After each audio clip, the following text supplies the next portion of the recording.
Welcome to the Performance Enhancing Podcast. It's like steroids for your brain. A podcast for people looking to live life at their peak potential, chock full of real-world tools and knowledge that you can apply in your life today.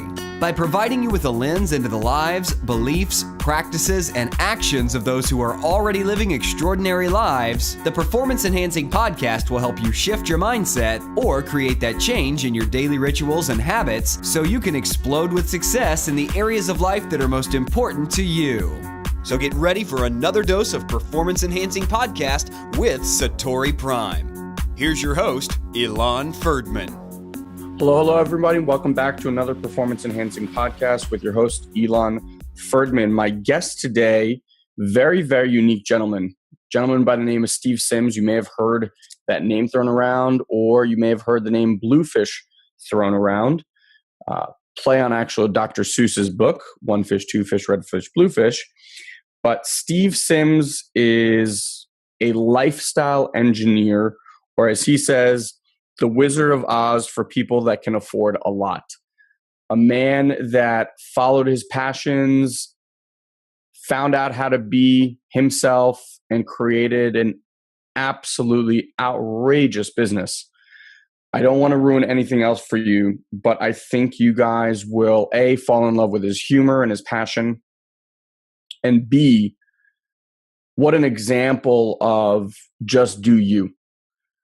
And if you do get a chance, I know some of you guys like to listen to this on iTunes in the car, but I think watching this video on YouTube would definitely enhance this interview for you, just so you kind of see Steve. And when he shares these stories, he's just really, really animated, and it was really quite amazing. So without any further ado, let's just jump into part one of my interview with Steve Sims. Enjoy. All right, everyone, welcome back. I'm really, really excited. The guest today, we're probably going to talk about all sorts of stuff, but some of the stories you're going to hear today, both from his personal life and what he's done for others, will probably blow your mind. So before we go farther into that, please welcome Steve Sims. Welcome to the show, brother. Hey, how you doing? Well, first things first, he's got an accent, a pretty sweet accent at that. So you guys are going to have to just enjoy that for a while. But why don't we just start with what you've been up to, and we'll talk a little bit about BlueFish, but any other stories and things that you want to share with people of what you've been up to? What I've been up to over the last couple of months, couple of years, couple of weeks. Let's go like kind of the history of how Steve Sims became the man we know today. I East London boy. The accent's British for you guys that can't work it out. So left London, moved to Hong Kong for a job. I arrived on the Saturday. I was fired on the Tuesday. Then I started working on the door, throwing parties. Moved from Hong Kong, Bangkok, Geneva, London for a couple of weeks, then Palm Beach, and now I'm in Los Angeles. And basically, I get shit done. Last year, just to give you a few of the highlights, last year I got a client married in the Vatican by the Pope. I set up a table for 6 at the feet of Michelangelo's David and had Andrea Bocelli come in and sing to him during dinner time. And last Friday, I spoke at the Pentagon. So that's my little life. Wow. So how you say like this is what you've done for clients. So for people that don't know, what I don't even know if it's a profession. What career do you have?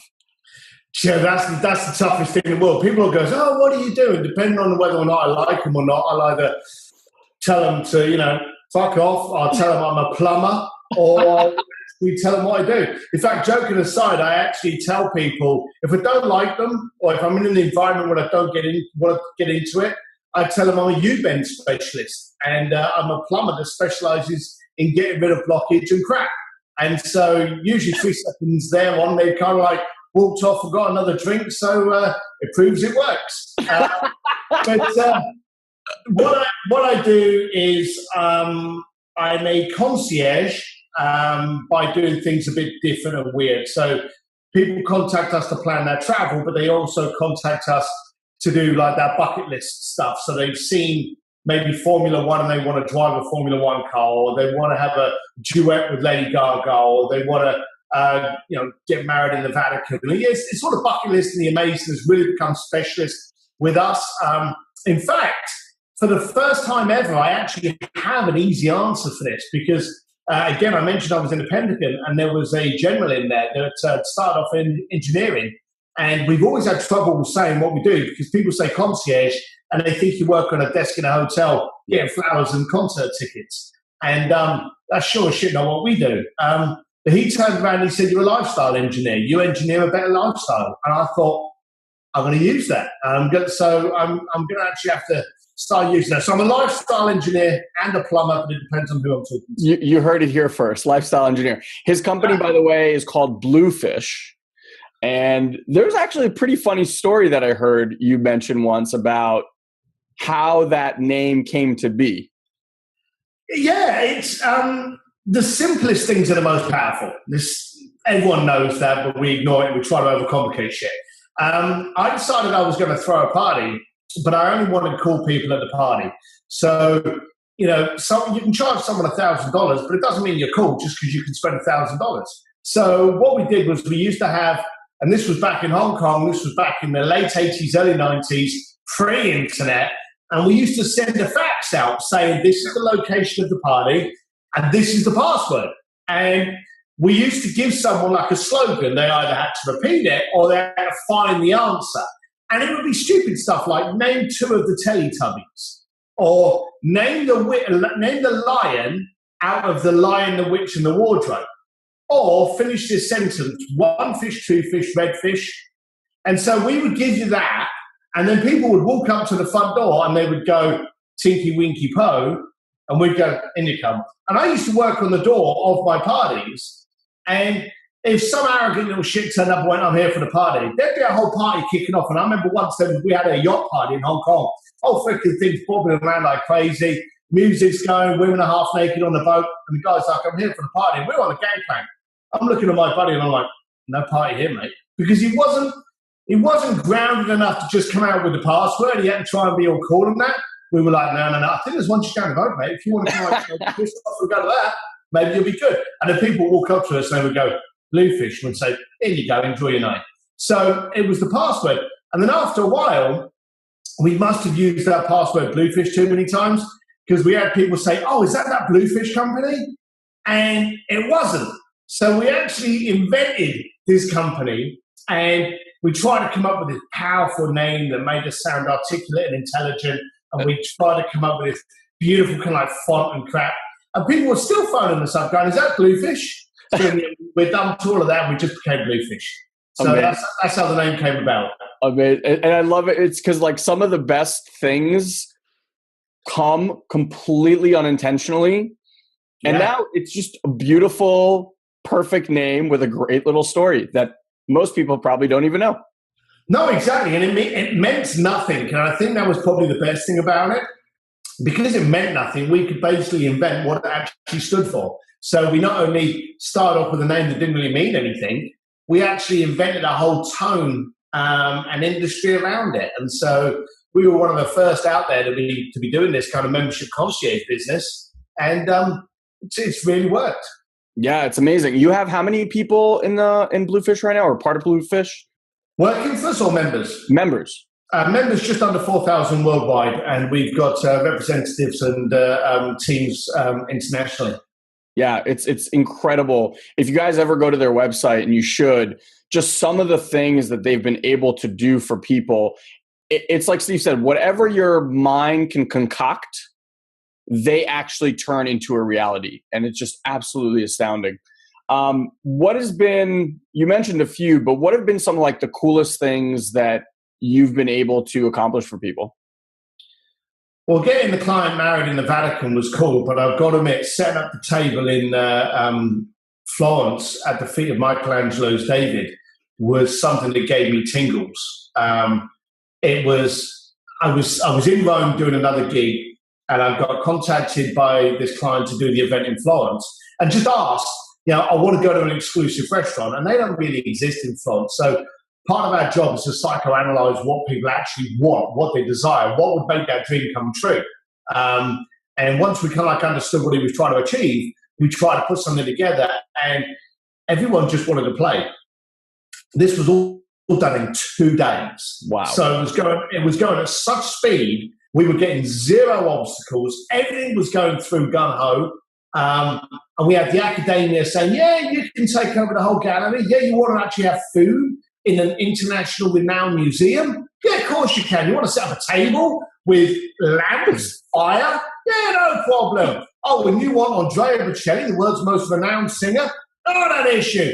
It just happened at such speed that on the Wednesday night, we were sat at the back of Michelangelo's David. There's like a recess, and there's a bench built into the wall. And I'm sat there with Andrea Bocelli, and we're just chatting away. And it suddenly hit me. I'm at the feet of Michelangelo's David chatting away with Andrea Bocelli in Florence. It was just so surreal. And it was one of those things that was happening at such speed that it suddenly hit me like a juggernaut, where I was, who I was with, and what I was doing. And that was absolutely phenomenal. So that was one of my highlights of the past couple of years. But, we had clients wanting to go to the Entourage premiere, movie premieres. We had clients wanting to go to the UEFA World Cup in Berlin. So we're constantly doing stuff. Cannes Film Festival, clients want to go to all of the hot parties. So we organise all of that. So it's constant. I think the beauty about what I do, and I don't have a job, let's be honest, I just have this cool lifestyle. And every week I love to open up my emails, because in there there's a nugget. There's some lunatic in there that just goes, hey, I really want to do this. And it's a case of, great, we can sink our teeth in that, and then we start creating just this insane moment. And the funny thing is, not to go off topic, when people come to us, if they don't know us very well, they'll have a little bit of a dream, and they'll give us that little bit of a dream when really they want something bigger, but they're too embarrassed. And we had a client contact us once because he wanted to meet Journey, the rock band. Yeah. So he wanted to meet them, okay? And then we were like, well, meeting them's one thing. Hi, how are you doing? I'm so-and-so, you're so-and-so, that's it. But how about if you jammed with them? Well, how about if you actually went backstage with them?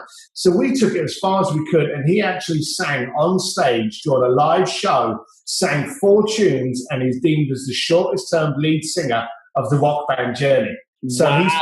he actually sang in front of an entire arena.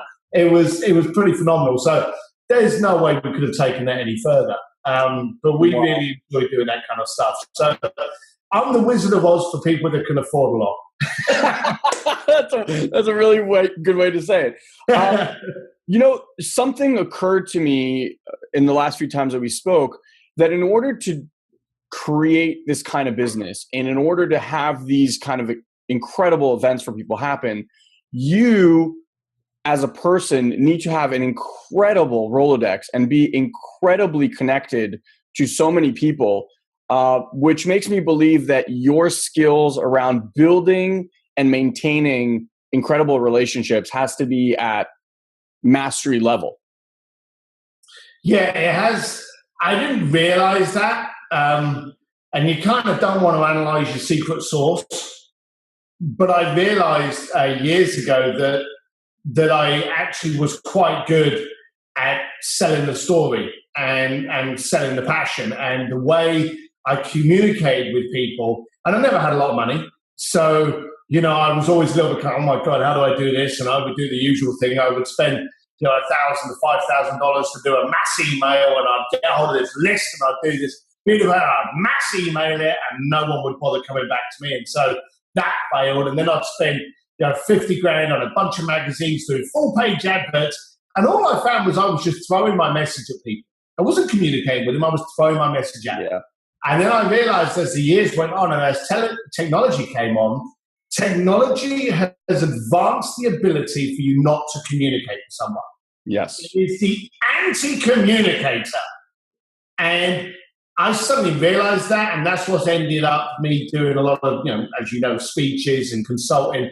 I teach people to communicate, because there's a lot of people out there that think sending a tweet, sending a message, sending a post on a Facebook, making it on Instagram, you're just yelling your message. You're yelling a statement to someone. And if someone's in a really good mood, they're going to take that message and go, oh, yeah, versa. If they're in a pissy mood, they're going to go, oh, what's he trying to say there? You can always incorporate and read multiple ways into any message. You can't do that when someone does something as diabolical as actually pick up a phone and go, hey, John, what did the chat with you about dinner Saturday night? You can't misunderstand that. It's impossible. So I started focusing on how to communicate. And one of the ways that I did it, because A, I was poor, and B, a very inarticulate, uneducated kind of guy, which I still am, I used to send out postcards. And just so that you know I'm not kind of making it up, these are my pens. That's Sharpies. I think I keep Sharpie in business. All of my letters and postcards are sent in Sharpie. They're usually written diagonally. And they're just things like, John, I've been thinking of you. I'm in France, but when I get back, I'm going to call you. Just let me know that's okay. And my clients get these postcards from all over the world. I also send bar napkins. I was in, and this sounds precocious, but I was in Harry's bar in Venice, and it's the home of the Bellini. So I grabbed, I had my Sharpie on me, grabbed a bunch of the bar mats, just started writing on them saying, missing you for drinking on your behalf, Steve. And would just literally then put that in an envelope and send it to someone. Now, if you think about your email box, every day we get 2,000 emails where half of them are selling you Viagra, half of the other third are from women that want you to use the Viagra, the other one are from your auntie in Nicaragua that died and left you $10 billion. Yeah, you've got all of that shit, okay? And there's 4 emails in there that are worth it. And you've got to go gold digging to find those 4 emails. How many letters do you get in your postbox each night? Oh, hardly any. 5? I mean, yeah, maybe. Yeah, exactly. There's not a lot. So if you do something cool, and I did this. This is the table. Can you make that out? Yeah. It's gorgeous. This is the table we did at the feet of Michelangelo's David. It's not Photoshop. This was the real table, all right? So I turned it into a postcard. And on the back, I just do that. I put a line down the middle. I write diagonally. I write the address. I stick a stamp, okay? I don't get the post office to put a mark. I stick a stamp, and usually I'll do it diagonally. So when you get that, you know a real human being. And you'll be amazed. It's cheap, very cheap. You post that out. Your return on the investment is huge because you get a picture of someone that set up a table at the feet of Michelangelo's David, you're going to reach out to that person. You send out 10,000 emails, no one's calling you. They're all unsubscribing you and you're putting you on the spam list. Wow. I just have a quick question here. That you were talking mostly for people that are already your clients. A lot of people that are listening are probably, they don't have a huge client base, or, they'd love to have 4,000 clients, but they have a few and they're looking to grow them. Do you think that strategy works too? Like, what are you using to actually acquire clients, or are you kind of past that point right now? You're never past that point. You're never past that point, and I've never changed the marketing. This isn't something where I've got rich and wealthy and now I'm sitting here and going, oh, this is how I keep it. This is how I started. And bear in mind, I didn't have a lot of money. Now I have a little bit more. But, I'm still doing the same shit. It doesn't change. I have 3 boxes, okay? Past clients, current clients, future clients. Now, I also have vendors and relationships. So if I've got past clients, send them a postcard, which will make them current clients. You send your current clients a postcard saying, hey, Johnny, thinking of you. We haven't spoken. If you need anything, you know where I am. And future clients, if you're looking for the best, just reach out. If you're looking for someone to put up with your shit and call you sir, speak to someone else. Just get your tone. The important thing is to get your tone, but use the same postcard. Use the same thing. Because, again, direct mail, everyone goes, oh, that's antiquated. Mass market, email, mailing, stuff like that. You can't do that. No, you can't. But send out 100 postcards. Just pick a day in a month where you turn the music up, you go down to your local Papyrus or Target, get a whole bunch of postcards. You want a cheaper idea? Go to a hotel. Walk into a high-class hotel. Even if you live in the area, go and buy yourself a coffee, then walk up to the front desk, say, hey, I'm writing some memos to some of my top clients in the world. I need 100 pieces of stationery, please. They will give you that shit and it would have cost you nothing. Wow. Okay? You're now sending it out to people, okay? And then you get that, and then all of a sudden, your past client, current client, future client, vendor, business proposition, whatever you want, they get a postcard or a letter from the Four Seasons Beverly Hills. And I go, who the hell was this? And they open it up, and there's a letter in there saying, John, we haven't spoken, but I'm going to reach out to you next week. Just want you to know that I'm thinking of you as I write this postcard. And they're like, that's bloody weird, okay? But they haven't forgotten you, and they know you. And then you phone up and you go, oh, did you get a letter? Yeah, I just wanted to let you know that I was going to call you, or I was going to reach out, or you email, whatever. But they don't forget that kind of stuff, and it's cost you the stamp. Now, if you're staying at the hotel, then you go downstairs and you go, hey, not only have I got stationery, I want you to post it. And they go, oh, sorry, sir, we don't pay for postage. Just to be clear, I'm sending this letter to 200 of the most influential people in the planet, and it's got your logo all over it. So can you reconsider that, please? You'd be surprised how many times they go, okay, sir, because it's free advertising for that hotel to the market that they want to sell rooms to. So now it's cost you nothing for the ink because you use the pens. Please get a Sharpie. It's always better. It's cost you nothing for the stationery. It's cost you nothing for the post. I don't know how better budgeted that could be. And no, I have not changed it from having no money to having a little bit more. Still do the exact same thing. I keep it ugly, I keep it real, and I keep it raw. Brilliant. And when you first started, who were you sending this off to? Well, this is technical, and this is probably very hard to understand, but I will, try and go into it. People I like. That was it. And I just thought of myself, I want to deal with people I like. So if I was reading a magazine, I'd read an article on someone that had just got a job, I thought, that sounds pretty good. Find out where he lives, send him a letter. Wow. And that was it. And that was so it. Now, the thing is, in the early stages, be prepared for a lot of people to scratch their head. But then what happens is you keep doing that and you get someone tell the other person about this strange cat that they work with, they send me postcards. Or the other things, we all know, and we get these a lot, okay? Got to give my boy Ari Mizell a big plug here. Really cool cat. And Joe DeCina from Spartan, okay? We all know people, you know people as well, that write books, okay? These people that write books want to get them into that really cool hands to people that read these books. So when you get to know these kind of people, you say to them, hey, your book's $12.99. Can I buy 50 and you cut me a deal? Or send me 50, I want to send them on to brilliant people, okay? They will send you the books or they will sell them to you cheaper, okay?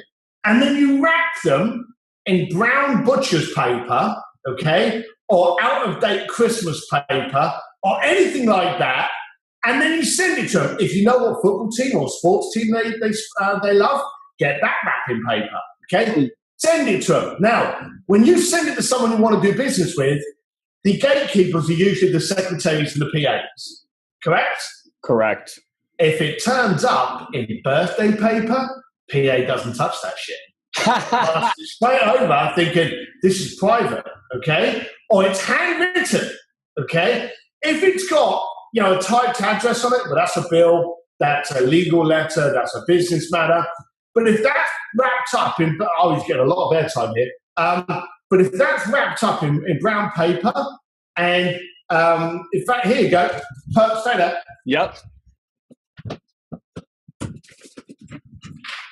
There you go. Just so that you know that I do what I say I do. That's amazing. I pay my kids like about $5 and they wrap a ton of these books up for me. And then this it'll be diagonal and that'll be sent to someone.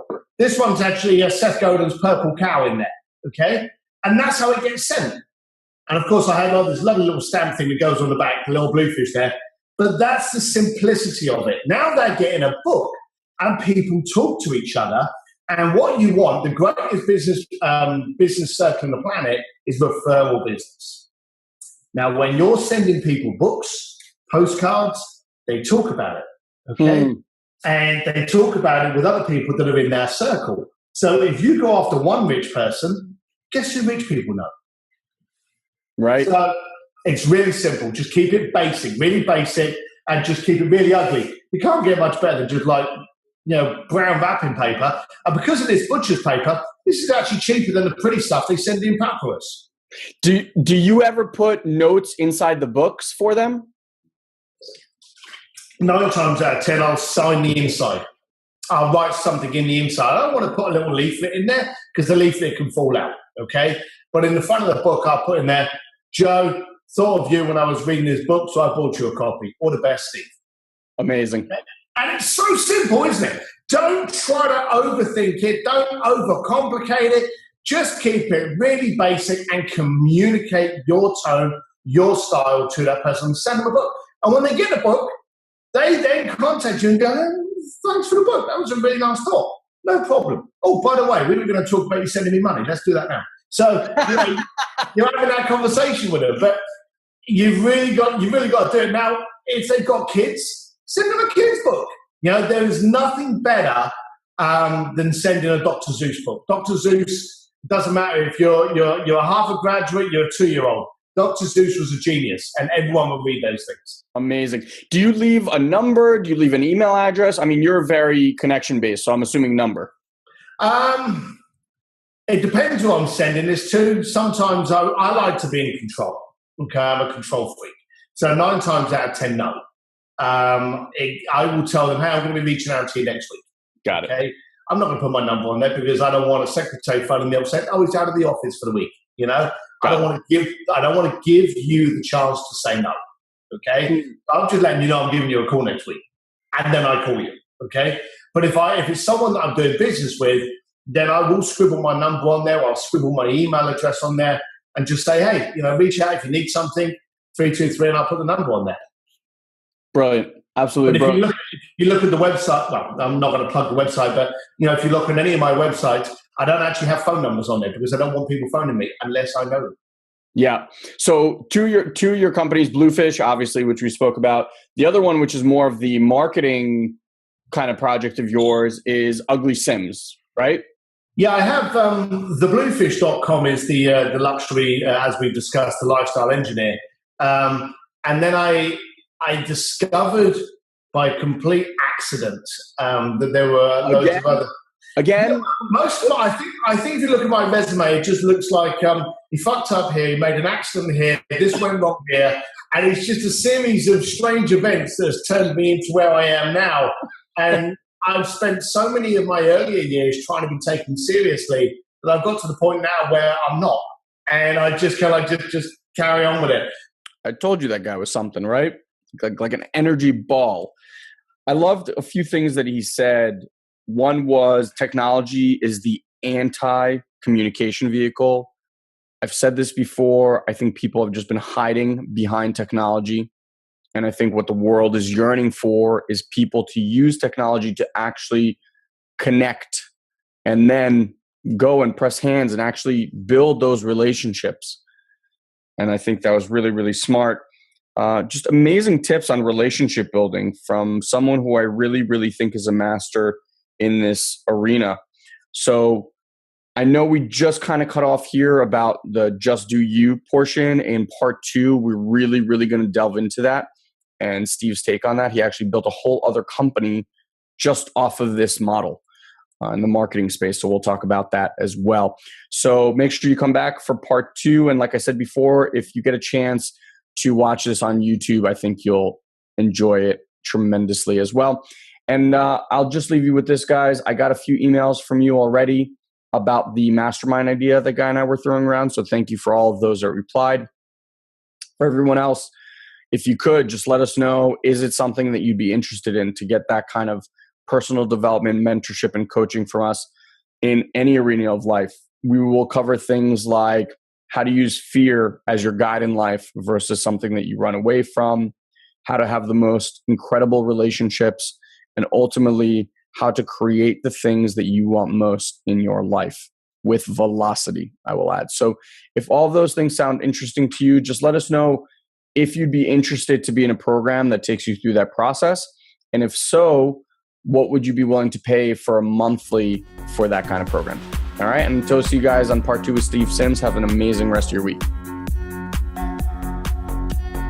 Thank you for joining us on this week's Performance Enhancing Podcast. We've taken this pep talk and created a custom action guide so you know exactly what action steps to take now to grow your business. Just head over to satoriprime.com/podcast and download it for free.